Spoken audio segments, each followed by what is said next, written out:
entendo que isso é um sinal de um grande avivamento que Deus já está preparando. Eu sei muito bem que muitos dos irmãos que aqui estão filiados a esse ministério, estão na prova. Isso também é um sinal de bênção. Isso também é um sinal de bênção. Porque a prova é que qualifica quem Deus quer usar. Quando não tem prova, é sinal que Deus não está agindo, que as coisas já estão soltas, estão frouxas, Deus não está mais preocupado. Mas quando você está na prova, é Deus que está trabalhando para lhe qualificar para uma grande obra. Eu já estou com 20, deixa eu fazer as contas, 26 anos de pregação, 25 anos de pregação. E estou com 28 anos de ministério. Desde os 15 anos eu sou ministro na casa do Senhor. E eu sei muito bem que a maioria dos irmãos que aqui estão se identificam com a minha história. Eu sou filho de uma família muito pobre, muito necessitada, no interior do Rio Grande. Deus me chamou com 8 anos de idade. Foi quando eu preguei a primeira mensagem no culto de domingo. Depois Deus confirmou esta chamada quando eu tinha 11 anos e meio, me curando de uma doença mortal. O presbítero da igreja foi orar por mim, me ungiu e disse para mim: Deus só vai te curar se tu saíres desta cama para dedicar a tua vida ao Senhor. Ocorre que no outro dia, 12 horas depois, eu estava em casa, curado, radicalmente, porque eu disse: Senhor, eu aceito dedicar a minha vida ao Senhor. Como todo jovem e adolescente da igreja, passei por dificuldades, porém aquela chama que eu vejo arder no coração dos irmãos, porque o que Deus faz aqui no ministério Rocha Eterna é coisa muito séria. Os irmãos não tomem por algo comum não o que Deus está fazendo aqui. Não é comum. Aproveitem o que Deus está fazendo. Olha, queridos, quem está falando já tem algumas datas envolvidas no Evangelho. Aproveitem o que Deus está fazendo. Não deixem passar esta dispensação que Deus está ministrando pelo seu Espírito Santo a toda esta querida igreja. Isto aqui, o que eu vejo aqui é um sinal de coisas extraordinárias que Deus fará, mas sobretudo de pessoas que Deus está levantando de maneira poderosa. E aos 12 anos de idade, logo após 13 anos de idade, após cumprir o primeiro grau, para poder estudar o segundo grau, eu tive que trabalhar durante o dia, como a maioria dos irmãos aqui faz. A nossa história é muito semelhante. Eu tinha que trabalhar durante o dia de servente pedreiro, estudar o segundo grau à noite, e tinha tempo para orar depois que chegava em casa. Eu chegava em casa meia-noite, depois do segundo grau, era o período que eu tinha para orar. E de cansaço, não foram poucas vezes que eu dormia orando, ou não orava, na verdade, dobrava os joelhos e dormia. E quando era 6 da manhã que tinha que sair de novo para o trabalho, a minha mãe ia me acordar, eu estava de joelhos dobrados, buscando o Senhor. Pois eu me consolei, pastor Eli, porque Billy Graham escreveu que quando você vai orar, mesmo que você esteja sem forças para orar, mesmo que você durma, o Espírito Santo intercede por você e ora no teu. Eu me consolei porque isso aconteceu comigo muitas vezes. Eu me recriminava, achava um pecado eu dobrar o joelho e não ter força para orar e dormir. Ficava muito triste. Mas no outro dia de manhã eu tinha que trabalhar. E eu não tinha nenhum recurso na minha biblioteca, que eu não tinha condições de comprar, para poder me preparar para o ministério. Então a mãe tinha uma Bíblia Vida, que muitos conheceram, só tinha as introduções. Eu tirei xerox de todas aquelas introduções. Então quando eu pegava o ônibus pela manhã para ir para o serviço, como servente pedreiro, eu ia lendo a Bíblia no ônibus. Quando voltava de noite para o colégio, eu voltava lendo a Bíblia, o horário que eu tinha, e orava à noite.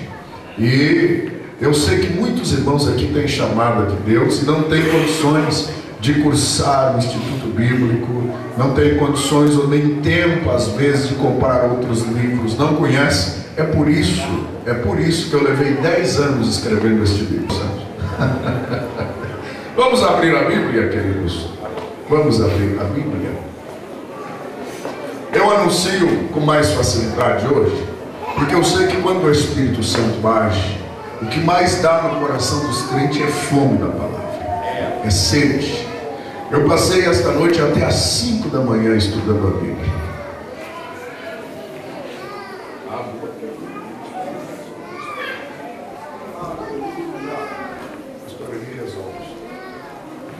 Eu passei hoje até às 5 da manhã estudando a Bíblia. Sabe por quê, irmãos? É fome, é sede de Deus. É isso que ocorre quando o Espírito Santo trabalha. E hoje, quando eu levantei, fui para a Bíblia de novo e saí de estudar a Bíblia. Hoje eram 4:30 da tarde. Eu gostaria que você tivesse esta mesma fome, esta mesma sede. O que Deus vai fazer com você exige que você tenha fome e sede da palavra. Você tenha fome e sede da palavra de Deus. Porque nós só somos plenos, nós só somos prósperos no nosso ministério se nós tivermos uma fome infatigável da palavra do Senhor. Se nós tivermos uma sede profunda. E sabe o que acontece? Quanto mais você estuda a Bíblia, mais sede você tem, porque o poço é profundo demais. Quantos podem dar glória a Deus? Antes de ler a Bíblia, olhe ao irmão que está perto de você e diga: Deus vai falar contigo outra vez. Efésios 4:23 nos diz assim: e vos renoveis no espírito do vosso sentido, ou do vosso entendimento, que é sinônimo. 1 Coríntios capítulo 2 e o versículo 16 diz assim: porque quem conheceu a mente do Senhor para que possa instruí-lo? Mas nós temos a mente de Cristo. Amém. Repita comigo, por favor, esta última expressão: mas nós temos a mente de Cristo. Outra vez. Mas nós temos a mente de Cristo. Antes de fazer mais uma oração, eu devo confessar aos irmãos que se eu estivesse num outro ambiente espiritual, que não for esta igreja, eu não teria coragem de pregar este tema, porque exige muito do pregador. O pastor Eli tem essa capacidade de escolher uns temas que deixam a gente apertado, viu? Devido à profundidade deste ensino bíblico. Mas como eu sei que estou numa igreja espiritual, que está aqui com o coração aberto para ouvir a palavra, é uma igreja que ajuda o pregador a pregar. Porque há igrejas que o pregador fica sozinho, ele tem que levar o povo todo nas costas. Olha para o púlpito e é um problema, irmão, porque glória a Deus, nem para xarope não sai uma pílula de lágrima, e muito menos Pentecostes. E isso está mais comum do que os senhores imaginam. Sabe o que é isso nestas igrejas? Primeiro, é falta de sensibilidade espiritual. Segundo, é peso de pecado.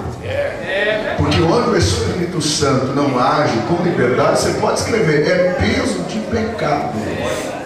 Eu prego numa igreja, uma das maiores igrejas do Brasil, já há alguns anos. Sempre enfrentei muitas dificuldades para pregar naquela igreja, mas o pastor é um homem de Deus, sempre teve coragem de me convidar. E um dia eu preparei uma mensagem e o Espírito de Deus me disse na madrugada: não vai falar nada disso, tu vai falar sobre o entulho que eu vou tirar daqui. Eu disse: mas senhor, falar numa das maiores igrejas do Brasil e do mundo sobre o entulho, não tem outra expressão, entulho, tu vais falar entulho. Entulho. Entulho. A irmã Damares conhece bem isso. Entulho. E eu não tive outra mensagem, pastor Eli. O culto terminou uma treva. Mas profeta é assim, ele não prega para agradar.